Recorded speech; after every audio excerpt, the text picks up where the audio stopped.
It's one of the requirements of roadworthy in Australia and possibly most other places that steering wheel covers shouldn't be loose on the inner metal support. It tends to happen with older vehicles, Mazdas, Lasers for example. As they get a few years old, the foam cover tends to separate and becomes very loose and twisty. Now there are special kits that you can purchase to pump resin in, but that's not really required. All you need to make this fix is a couple of blister packs of 5-minute epoxy, which you can get from most El Cheapo shops for about $2-3 each, and 2 or maybe 3 plastic syringes. Now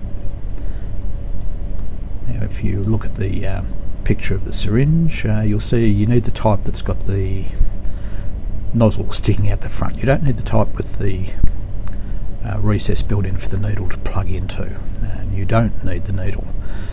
You don't actually use a needle in this process, so the chemist should supply just the plastic syringe part without you needing to look like a drug addict. Now what you do in the first place is get a drill bit that's a little bit smaller than the diameter of the nozzle on the front of the syringe.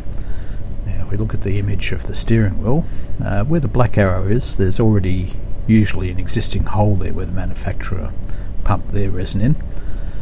Now what you want to do is get the drill bit and just puncture the foam grip. It's best to drill the hole probably just below the finger grips, but not quite at the bottom of the cover. It's best to come in, say, from a 45-degree angle from below. That way the resin won't leak out after you've pumped it in. So you just twiddle the drill bit around until it goes through the foam bit and hits the metal support. You do that at the 2 places where the red arrows are. Then you get 1 blister pack of epoxy, mix it up in a bowl. You can thin it with up to 5% of general purpose thinners, but that's if you want to make it a little bit thinner, but that's not really required. Generally it'll pump in fairly well just as it is. So mix it up in a bowl, and then that'll give you about 20-25 ml of epoxy. So you fill the syringe up, or fill the syringe up with about 10-12 ml, and then just put it into one of the holes that you've just drilled and pump it in, and then twist the steering wheel cover around a few times to spread the epoxy out.